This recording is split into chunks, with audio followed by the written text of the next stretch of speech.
Ada dua investor besar di dunia yang meramalkan krisis di Amerika, ya.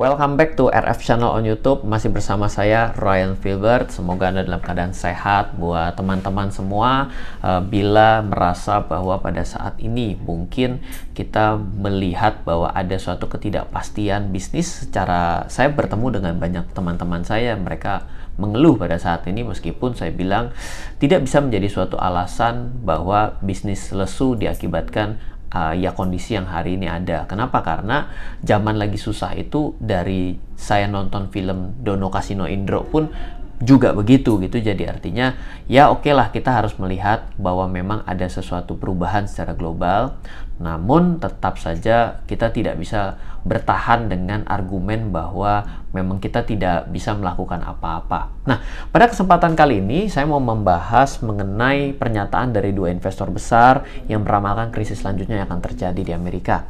Dua investor ini menarik untuk kita perhatikan sebab tidak hanya cuma dia terkenal, tapi salah satunya adalah investor yang pernah berhasil meramalkan krisis subprime mortgage di tahun 2008 di Amerika. Berarti ramalannya pernah terbukti satu kali, yaitu Michael Burry versus subprime mortgage tahun 2008. Ramalan krisis Amerika datang dari salah satu investor ternama, yaitu adalah Michael Burry. Mungkin masih ada beberapa orang yang asing dengan nama ini. Jadi saya ceritakan sedikit tentang Michael Burry dan keberhasilan prestasinya memprediksi krisis subprime mortgage di tahun 2008. Sebelum akhirnya kita membahas prediksinya di 2023 ini. Sekilas kisah tentang Michael Burry. Jadi sebuah kisah dulunya berprofesi sebagai seorang dokter gitu ya, sama nih, udah mulai rada-rada beda jurusan, yang entah bagaimana memutuskan menjadi hedge funds manager ya. Kalau saya dari seorang sarjana seni rupa, hari ini banyak berbicara mengenai edukasi investasi dan keuangan. Michael Burry ini kemudian mendirikan hedge fund manager yang namanya adalah Scion Capital. Ya, ramalan Michael Burry tentang subprime mortgage, atau lebih sederhananya adalah KPR untuk orang-orang yang bukan prime tapi subprime di Amerika itu macet dimulai tahun 2005, di mana dia mengamati ada banyak KPR yang macet. Masa itu ada banyak perusahaan keuangan, baik perbankan maupun non perbankan, menciptakan instrumen investasi yang disebut collateral debt obligation atau disingkat CDO. CDO ini sederhananya adalah surat utang yang di backup oleh properti orang yang ngutangin itu. Jadi surat utang ini ada jaminan propertinya. Saya ngutang KPR, KPR-nya ini dijual kepada orang lain. Jadi ya secara nggak langsung ya, kalau ditanya, loh kenapa kok saya mau investasi di surat utang ini? Oh iya, karena ini ada kolateralnya just in case shit happen, bilang seperti itu. Nah, sebenarnya CDO ini sangat membantu, sangat baik bagi orang yang mau KPR, menguntungkan bagi investor, dan tentu sangat menguntungkan juga untuk bank atau perusahaan keuangan. Kalau coba dijelaskan, alur menguntungkan CDO adalah sebagai berikut. Perusahaan keuangan menciptakan CDO dijual kepada investor, uang hasil CDO ini diperoleh perusahaan keuangan dari investor, digunakan untuk membiayai KPR masyarakat beli properti melalui broker. Semua senang, semua menang. Ya kan? Masyarakat juga untung karena ada layanan untuk mereka bisa mendapatkan likuiditas untuk pencairan KPR. Investor untung karena ada instrumen investasi berupa surat utang yang relatif aman karena ada jaminan dan menguntungkan of course.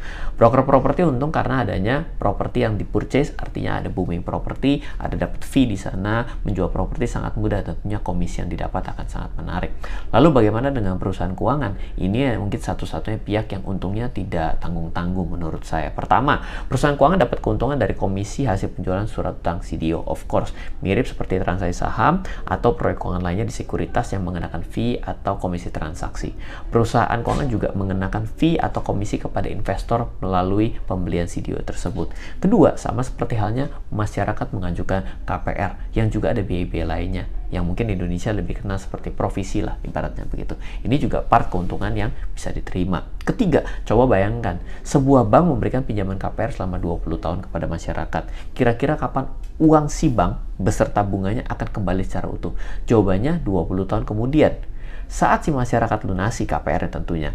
Bagaimana dengan CDO? Tidak perlu tunggu 20 tahun untuk balik modal. Perusahaan keuangan bisa meminjamkan uang kepada masyarakat untuk KPR, lalu pinjaman tersebut disekuritisasi, dibundling menjadi sebuah package investasi, lalu dijadikan CDO ini yang kemudian dijual kepada investor yang sudah tergila-gila dengan CDO pada masa itu. Seketika perusahaan keuangan langsung balik modal sangat cepat tanpa perlu menunggu 20 tahun. Mau tahu keuntungan yang lebih besar lagi? Gampang. Uang hasil penjualan CDO dipinjamkan lagi untuk KPR sehingga perusahaan keuangan dapat fee KPR. Lalu KPR disekuritisasi lagi menjadi CDO untuk bisa dijual kepada investor sehingga perusahaan keuangan dapat komisi. Ini boleh dibilang strategi transaksi tanpa modal dilakukan oleh pihak tengah. Betul ya? Semua senang, semua kenyang dan mendapatkan keuntungan sesuai dengan masing-masing yang dianggap untung. Jangan bayangkan investor yang membeli CDO ini adalah investor retail saja.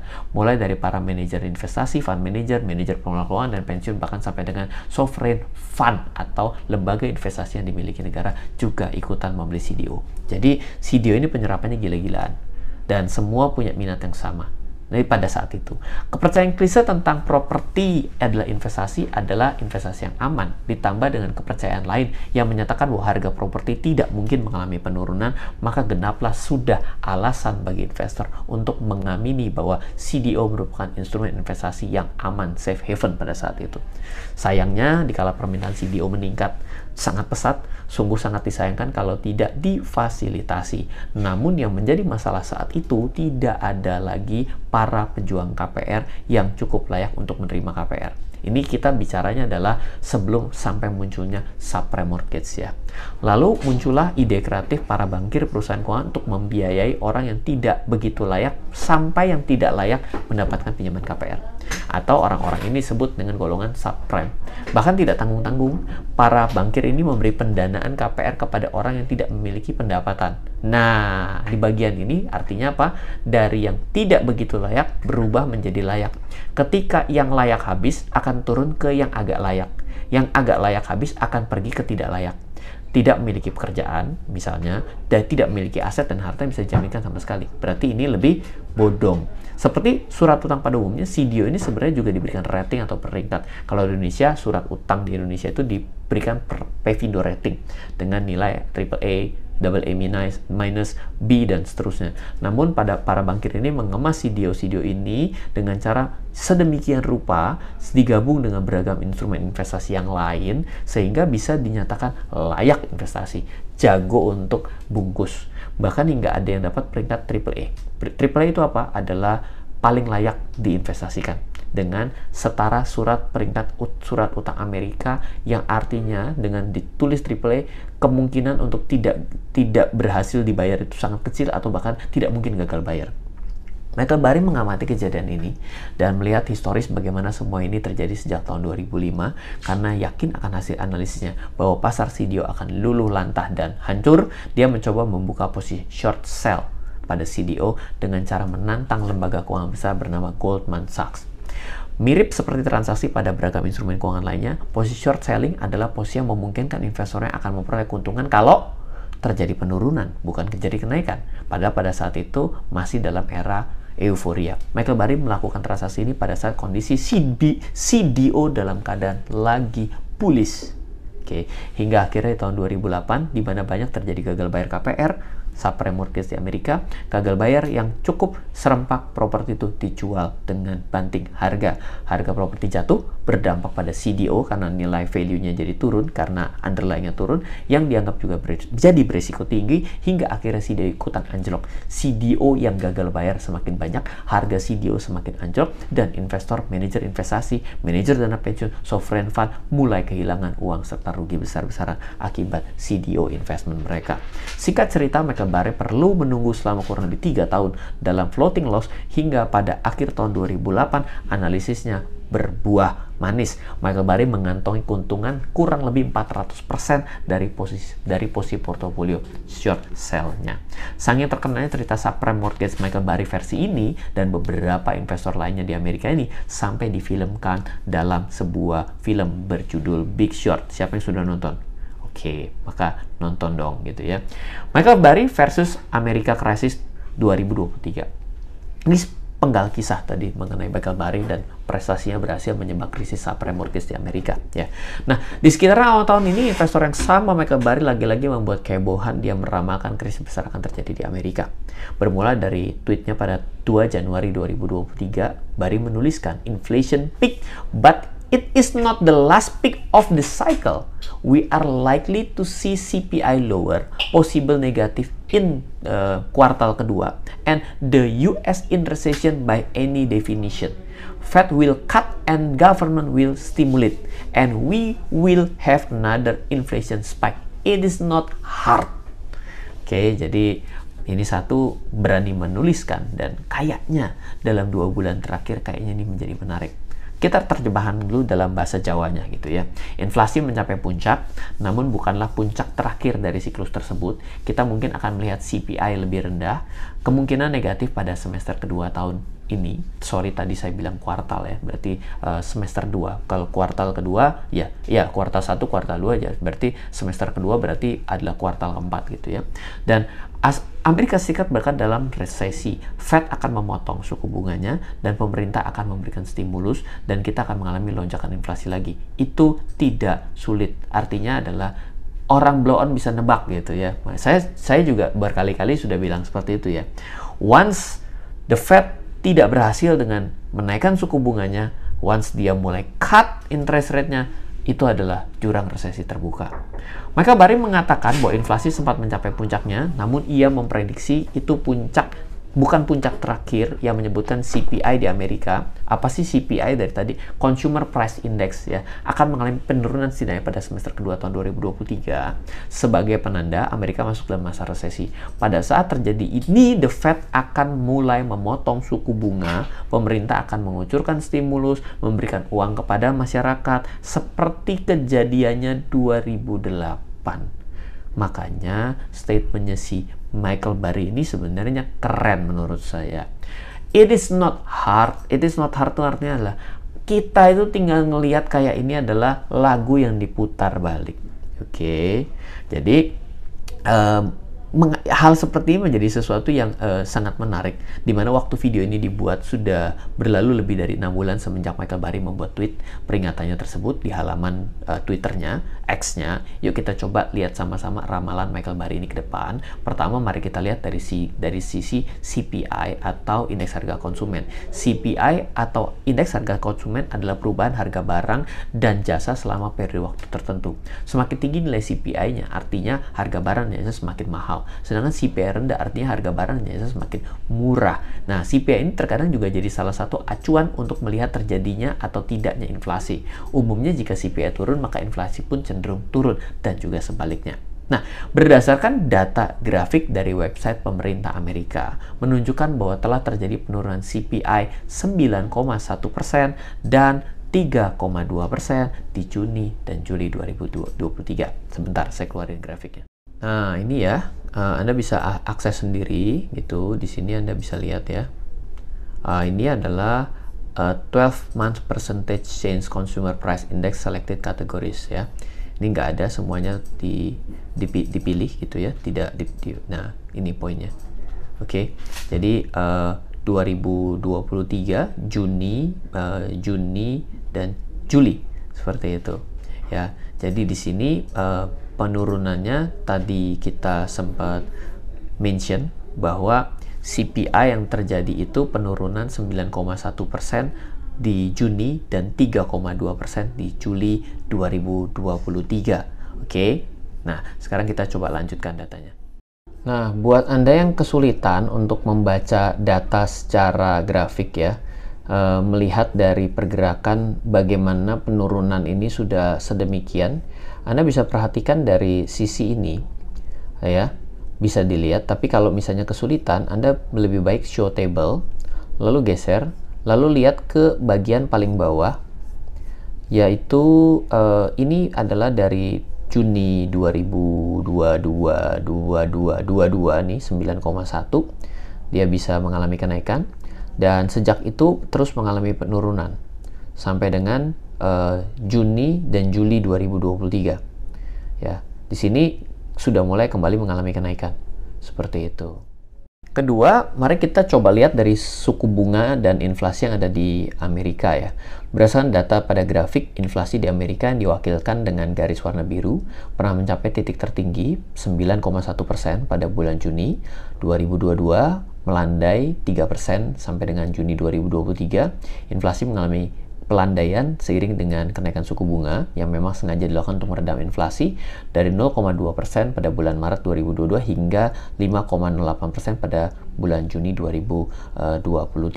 Nah, coba kita perhatikan sedikit, kita lihat dari grafiknya. Ini dia apa yang tadi saya gambarkan, bahwa inflasi ya dilawan dengan yang namanya interest rate gitu. Jadi apakah ada korelasi? Silakan dilihat ya, bahwa memang kenaikan suku bunga memang ternyata meredam inflasi ya. Cuma memang akan menjadi sesuatu yang menarik bila dilanjutkan dengan datanya. Inflasi di Juli dan juga Agustus itu mulai mengalami kenaikan, dan artinya adalah bila kembali naik berarti harus dilakukan langkah yang tajam seperti ini ya. Perhatikan, ini ketika dia naik, cara satu-satunya untuk membuat turun drastis adalah dengan dihantam kencang suku bunga acuannya. Nah, berarti bila ternyata betul ini mengalami kenaikan, di September akan ada spike back yang kencang sekali dari yang namanya suku bunga. Jadi ini akan menjadi sesuatu yang mengerikan sebenarnya. Nah, nanti kita lanjutkan. CPI Amerika menunjukkan penurunan sejalan dengan inflasi, tadi dijelaskan. Ramalan Michael Burry tentang krisis Amerika dalam tweetnya nampaknya memang belum terbukti, atau bisa juga sedang dalam proses terjadi, karena dengan Amerika yang masih melanjutkan kenaikan suku bunga tentu akan menurunkan CPI dan inflasi. Tapi di sisi lain menjadi pedang bermata dua, di mana dunia usaha akan semakin tertekan dengan kebijakan ini, karena semua menjadi lebih mahal, cost of fund menjadi lebih tinggi, dan resesi akan mungkin terjadi akibat gulung tikarnya para pebisnis ya. Suku bunga The Fed kemungkinan akan berhenti naik katanya, tapi hati-hati, kita belum bisa melihat ini. Kalau September dia kembali menaikkan, berarti akan terjadi penurunan lanjutan dan akan memperbanyak masalah dari sektor realnya. Nah, kalau ternyata berhenti naik, maka skenernya adalah akan ada stimulus, dana yang digelontorkan kepada masyarakat agar roda perekonomian tetap berjalan. Saat stimulus dikucurkan, maka potensi memicu inflasi kembali terjadi. Jadi bingung juga gitu ya dibandingkan tahun sebelumnya, dan pada akhirnya membuat ramalan Michael Burry mungkin akan menjadi suatu kenyataan. Nah, sekarang kita akan mention orang nomor 2 ya, Warren Buffett versus America Crisis di tahun 2023. Kita akan beralih ke investor kedua yang juga meramalkan kejadian krisis di Amerika. Ada yang bisa tebak siapa? Udah disebut ya, namanya adalah, orang kedua ini adalah namanya Warren Buffett gitu ya.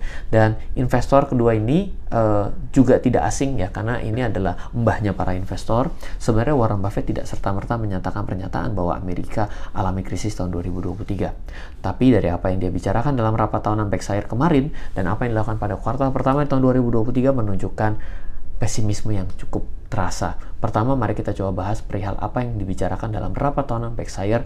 Di rapat kemarin sekitar Mei 2023, Warren Buffett memperkirakan akan terjadi penurunan pendapatan pada sebagian besar bisnis Berkshire. Dia ngomongin dirinya sendiri. Warren Buffett bersiap untuk krisis perbankan. Sebenarnya Bank Amerika tuh baik-baik saja, tapi dia siap-siap. Hanya saja pengaturan risiko yang buruk dalam tim manajemen. Sebagai contoh, SVB, kita sudah bahas berkali-kali, menyimpan surat utang pemerintah dalam jumlah besar. Merupakan keputusan yang buruk, sebab ketika suku bunga naik, barangnya akan menjadi at discount. Nggak bagus. Nah, dan terjadi rush besar-besaran dari sang nasabah. Kedua, akan insolvent. Kedua, dalam Berkshire, Warren Buffett membeli saham senilai 2,9 miliar US dollar, tapi di sisi lain juga menjual saham-saham lainnya 13,3 miliar kuartal pertama 2023. Dalam rapat umum pemegang saham Berkshire, Warren Buffett juga menyatakan bahwa dia menyimpan uang dalam bentuk cash sebesar 128 triliun US dollar on treasury bill. Ini yang menarik. Kenapa? Karena cash kenapa ada? Karena dia bersiap untuk buy. Warren tidak menyatakan kemungkinan terjadi krisis Amerika secara terang-terangan, namun dari apa yang dibicarakan dan dilakukannya, setidaknya bisa memberi sinyal bahwa memang bukan suatu kepastian, tapi sebagai investor kita tetap harus waspada. Semoga Anda juga seperti itu. Analis dari kedua investor ini menarik untuk diperhatikan. Jika benar terjadi krisis yang diramalkan, maka ini bisa jadi peluang emas bagi para investor, tapi terlepas dari nama besar mereka yang kita akui sebagai investor, ya kita juga tidak bisa menelan mentah-mentah karena kita tidak tahu juga skenario apa yang dilakukan oleh diri mereka sendiri tepatnya. Pesannya, setiap investor bebas untuk menganalisis, memberikan opini tentang potensi terjadinya krisis atau apapun. Kita tetap bisa senantiasa waspada akan peringatan-peringatan bagi kita dari mereka dan sekaligus belajar dari mereka yang berpengalaman. Tapi sekali lagi, ingat, itu semua bukan kepastian. Mereka pun masih manusia yang bisa salah analisa, dan juga saya juga dalam berkali-kali juga ada beberapa analisa yang tidak sama dengan Warren Buffett sekalipun, meskipun saya tidak bisa membuktikan bahwa saya lebih kaya dari dia, tapi setidaknya bahwa kita juga lihat bahwa Warren Buffett dalam beberapa tahun terakhir cukup banyak mengalami kesalahan dalam melakukan penempatan portofolio investasi. Jadi orang gede pun bisa salah, apalagi saya gitu ya. Dan sudah semestinya kita memutuskan sendiri secara sadar, hati-hati tentang rencana investasi kita di masa depan, bukan sekedar ikut-ikutan apa kata mereka, apalagi ikut-ikutan kata Ryan. Jadi lebih baik kita percaya diri, belajar dalam masa yang sulit tidak pernah merugikan Anda. Bila pada krisis yang terjadi, kemungkinan terjadi di saat ini, Anda tidak bisa melakukan apapun, tidak masalah. Tapi jadikan krisis kali ini, bila terjadi, jadi sebuah pelajaran untuk Anda menangkap peluang di krisis selanjutnya. Jadi always stay alert bagi seluruh investor. Demikian menjadi suatu sharing saya pada hari ini. Semoga bermanfaat. Salam investasi untuk Indonesia dari saya, Ryan Filbert.